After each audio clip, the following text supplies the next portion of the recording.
그래서 1억 7,500보다는 조금 싸게 한 1억 7천 정도에 이제 매도를 했었던 수익을 냈었습니다. 제가 처음 이제 과장 진급에 한번 누락이 되었습니다. 그래서 그동안 좀 관심이 좀 많았었던 경매를 이제 본격적으로 이제 시작을 했었고요. 그때부터는 인원 공부뿐만 아니라 실제로 입찰도 하고 또 낙찰도 받아가면서 실제로 성과를 냈던 시점이 이제 아마 진급이 떨어지고 나서부터 였습니다. 경매는 이제 직장인들이 하기 좋은 점이 뭐냐면 물건을 분석하고 입찰할 물건에 대해서 이제 수익을 이제 산정할 수 있다면은 나머지 절차에 대해서는 이제 다른 사람들에게 위임할 수 있다라는 게 가장 큰 장점인 것 같습니다.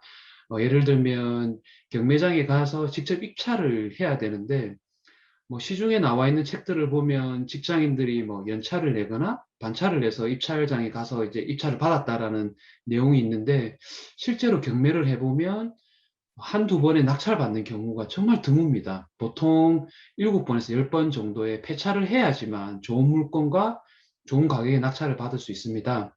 하지만 이것을 대리입찰을 이용한다면 충분히 이제 직장을 다니면서도 안정적으로 좋은 물건에 계속 입찰을 시도할 수 있고 또 매도까지 있어서 좋은 공인중개사를 또 안다면은 또 직장을 다니면서 충분히 할 수 있다라는 점이 가장 큰 장점인 것 같습니다. 제가 이제 폐찰이 이제 계속되어서 이제 가장 큰 문제가 원인을 이제 파악해 보니까 일단 경쟁자가 좀 많았었습니다. 경쟁자가 많다 보니까 저보다 뭐 10만 원만 더 많이 쓰게 되면 그 사람이 이제 낙찰을 받는 구조다 보니 경쟁이 덜한 물건이 무엇일까?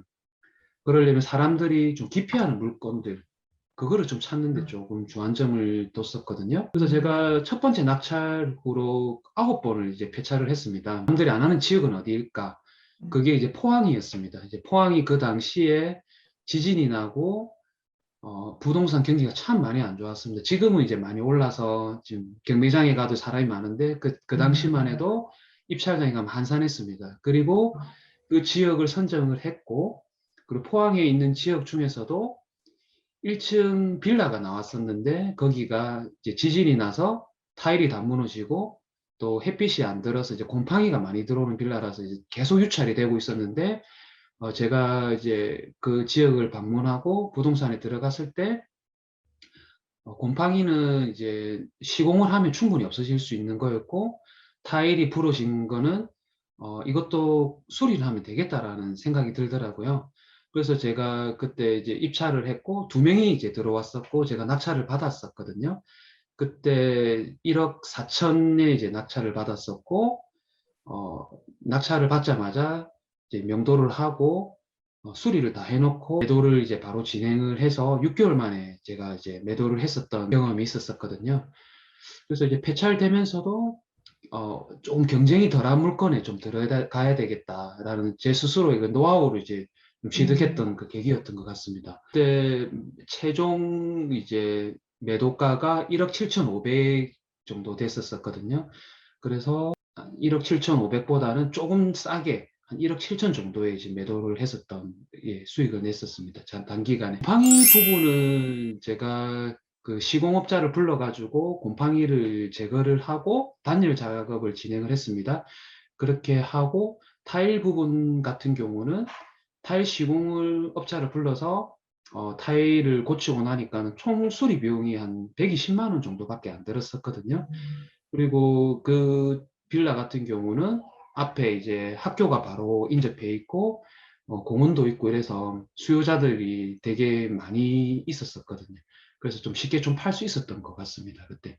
그러니까 하자가 있어서 물건을 안 들어가는 것이 아니라 하자를 해결한 다음에 이게 수익이 보이는 그렇게 좀 접근을 할 수 있었던 계기였던 것 같습니다. 폐차를 계속 경험하면서부터. 일반인들이 접근하기에는 조금 어렵다라고 생각할 수도 있고, 책을 사도 이제 두께가 많이 두꺼운 책들이 많아서 이제 배우는데 오래 걸리겠다, 이제 생각을 하지만은 경매를 배울 때 이제 전문 학원을 저는 이용하라고 좀 권해드리고 있습니다. 이제 보통 기초반 같은 경우 한 3주 과정으로 일주일에 한 3번씩 하루 3시간씩 하면은 3주면은 기초 과정을 수강하고 한 달 과정에 심화 과정을 이제 수강을 하면 경매의 전반적인 커리큘럼을 다 배울 수가 있습니다. 뭐 너무 자세한 이론이나 이런 것들을 배우는 데는 솔직히 필요도 없을 뿐더러 학원 수강만으로도 필요한 것들을 익히는 한 2달이면 충분하거든요. 그래서 그거를 배우고 실제 입찰을 하는 과정을 통해서 또 자기가 또 부족한 이론이 무엇인지 또 그때 가서 또 배우면 되는 거고, 이제 그렇게 하면 뭐 3개월 아니면은 충분히 입찰하고 낙찰을 받고 하면서 저는 배우는 거라고 생각이 합니다. 경매를 이제 시작해야겠다 이제 마음먹었을 때 이제 시간을 이제 내는 게 가장 중요했습니다. 그래서 제일 먼저 했던 게 주중에 이제 새벽 4시 반에 일어나서 6시 반까지 2시간 동안 이제 경매 시간을 좀 확보했습니다. 이제 그 시간 동안 경매 검색지에 나와 있는 물건들을 검색하고, 그리고 입찰할 물건에 대해서 지역 분석을 이제 주중 5일 동안 매일 했고, 토요일에는 6시 반에 일어나서 그 물건지가 이제 뭐 강원도든 뭐 대전이든 대구든 어디든지 이제 그 물건지를 가서 또 조사를 또 진행을 했고, 그 물건이 정말 좋으면 또 대리입찰을 섭외를 해서 또 입찰을 이제 하는 등 그렇게 직장을 다니면서 이제 경매를 할 수 있었습니다. 지금 현재 이제 부동산 정책들이 많이 바뀌어가지고 제가 지난간 투자했던 방법으로는 좀 수익을 좀 예전만큼 내기 힘든 상황입니다. 그래서 지금 같은 경우는 어, 좀 대출이 안 되는 지분 경매나 이런 쪽으로 지금 다시 입찰을 준비 중이고, 현재는 작년에 받았던 물건들 한 2개는 지금 매도로 진행을 했고, 나머지 하나만 더 매도로 진행하고 난 뒤에는 또 다시 또 이 현재 정책에서 세금을 좀 적게 낼 수 있고 또 경쟁이 덜한 물건인 지금 지분 물건을 지금 입찰을 또 준비 중에 있습니다. 부동산 참 우리나라 사람 관심이 많은데 경매를 접근할 때는 조금 약간 청개구리가 돼야 된다 저는 생각합니다. 이제 뭐 좋은 아파트를 사는 것이 아니라 돈이 되는 물건을 사야 된다. 이제 그렇게 하려면 남들이 좀 기피하는 물건들이 대부분 경매를 하면 가격이 많이 빠져 있습니다. 이제 그런 물건 중에 그 옥석을 가리는 그게 참 중요한 것 같습니다. 이제 그게 첫 번째 그게 비결이고, 두 번째 비결은 경매를 할 때 이제 매도를 하느냐 아니면 월세를 내놓느냐. 예를 들면 월세를 내놓는다라고 가정을 하면 어떤 사람이 우리 집에 살게 될 것이냐라고 조금 그려보는 것이 참 중요하다고 생각합니다. 예를 들면 이제 대학가 근처에 제가 경매에 월세를 내놨을 때, 저는 조금 젊은 사람들, 젊은 신혼부부나 이런 사람들이 살 것으로 좀 예측을 하고, 젊은 사람들이 좋아하는 인테리어는 무엇인가.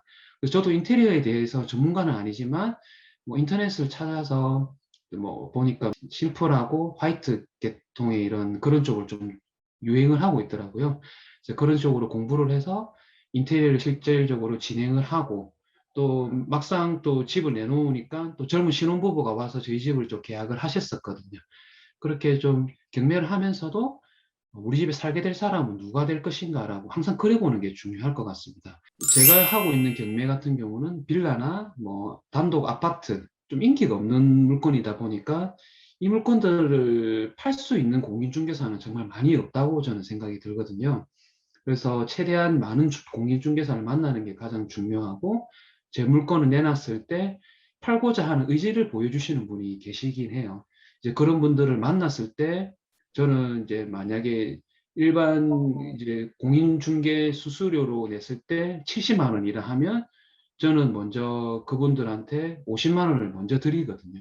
50만 원을 먼저 드리고 이거를 거래하고 나면 공인중개 수수료 70만 원에서 50만 원 더 드리겠다. 일단 100만 원은 인센티브로 드리겠다. 그리고 그 100만 원 중 50만 원은 미리 드리는 거죠. 그렇게 하면은 어떻게든 팔아주시더라고요. 그분들이. 정말 그 이제 빌라나 이제 단독 아파트 이런 거는 시세가 안 잡혔기 때문에 이 공인중개사들이 얼마나 영업을 잘하느냐에 따라서 그게 달려 있더라고요. 아까 말씀드렸던 것처럼 폐찰이 계속될 때 참 많이 힘들었습니다. 이제 9번 배찰 참 말이 쉽지만 9번 동안 정말 그 갔던 그 거리만 해도 참 엄청나다고 생각이 들거든요. 포기하고 싶을 때 이제 경매를 정말 잘하시는 분은 이제 MJ 경매 스쿨이라고 이제 부산에 대표님이 계신데, 그분한테 제 고민을 참 이야기를 했었거든요. 그분이 이제 자기는 뭐 하루에도 10번 배찰을 한다라고 이야기를 하시더라고요. 그래서 9번 한 거 가지고 너무 기죽지 마라. 배찰이 경험이다. 그 경험이 돈이다. 자기는 경험뿐만 아니라 손해가 나도 입찰을 하신다더라고요. 손해가, 몇 천이 손해가 나도 입찰을 하고 지금도 손해를 보고 있다.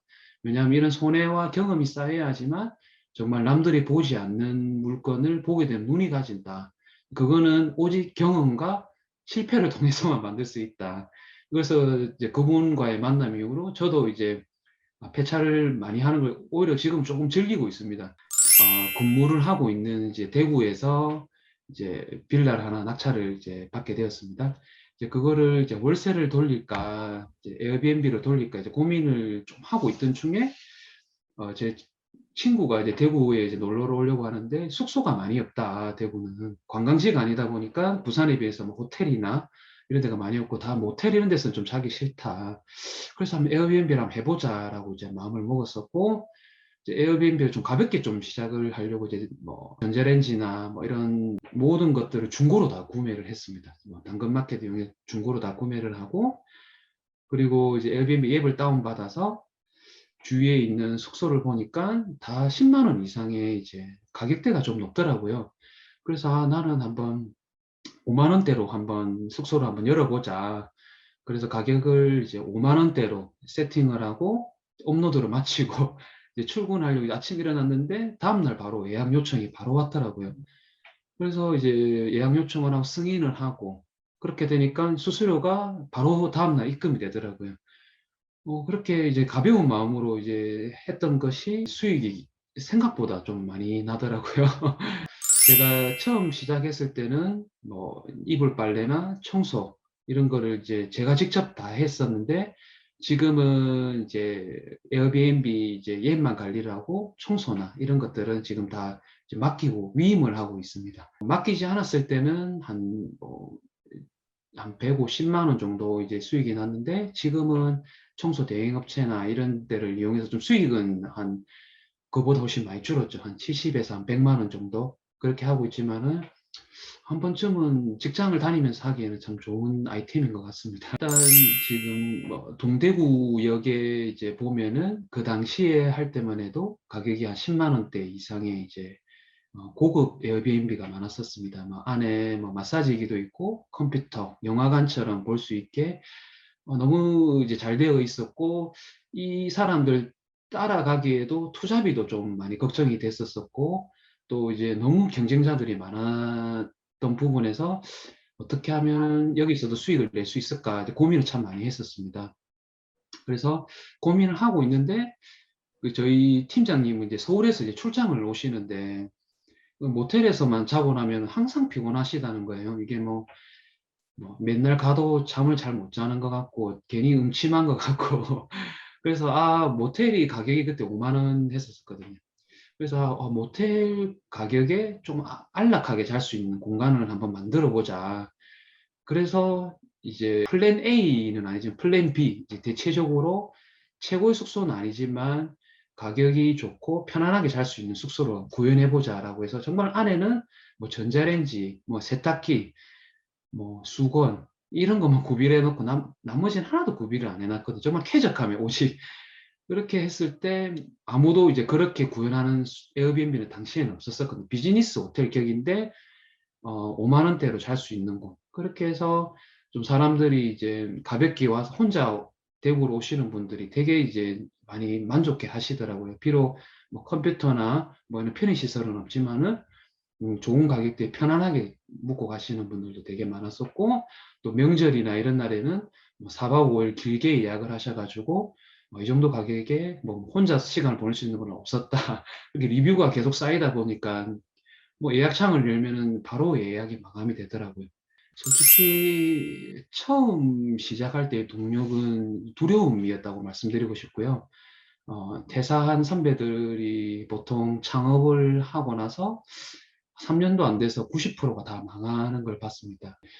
그분들처럼 저도 똑같은 길을 가고 있다라는 것을 알아차렸을 때 너무 두려웠습니다. 이제 그 두려움이 절실함을 만들어냈고 그 절실함이 새벽 4시 반에 일어나고 또 주말에도 멀리까지 가서 이제 경매를 하게 했던 원동력이었던 것 같습니다. 뭐 부자가 되어야 되겠다, 뭐 몇 억을 벌어야 되겠다라는 그런 생각이 없었고 정말 두려움 하나로 이제 그렇게 한 3년 동안 이제 지내왔고 지금은 이제 그런 생활 패턴이 이제 습관이 되었다라고 이제 말씀드리고 싶어요. 이제 습관이 되었고 지금은 이제 일찍 일어나고 그렇게 하는 거에 대해서 큰 어려움 없고, 지금은 또 그 두려움보다는 그 일을 함에 있어서 배워가는 그 기쁨이 참 큰 것 같습니다. 이런 경험들이, 또 경매를 했던 경험들과 에어비앤비를 했던 그 온라인 운영들이 또 회사에서도 실제 업무를 하면서 이게 참 반영이 되더라고요. 경매 투자는 앞으로 계속 할 거고,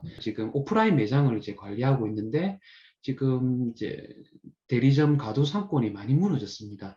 이제 많이 무너졌기 때문에 그에 관련된 그 온라인 대리점 온라인 몰 운영에 대한 책을 쓰면서 제가 그때 매장을 만들었던 노하우를 책을 한번 다시 한번 써보고 싶습니다. 올해 한 12월 안에는 전자책을 하나 더 출간을 한번 해보고 싶고, 또 그 출간을 또 기회 삼아서 또 회사 내에서도 또 그거를 바탕으로 대리점주하고 또 영업 관리자들한테 강의를 한번 하고 싶다. 회사를 나올까 이런 생각도 많이 해봤지만, 여전히 회사 생활을 통해서 또 제가 또 전문화 시킬 수 있는 게 또 보이더라고요. 그래서 제가 얼마 전에도 온라인몰을 통해서도 이제 성과를 내니까 또 위에서도 칭찬도 많이 받고, 또 이 분야가 앞으로도 또 더욱 커질 것 같다라는 생각이 많이 듭니다. 지금 대리점들이 보면 상권이 소멸하고 있고, 또 이 분야를 또 살린다면은 또 저만의 영역으로 또 가져갈 수 있겠다, 전문 역량으로 가져갈 수 있겠다, 그런 생각을 많이 하게 됐습니다.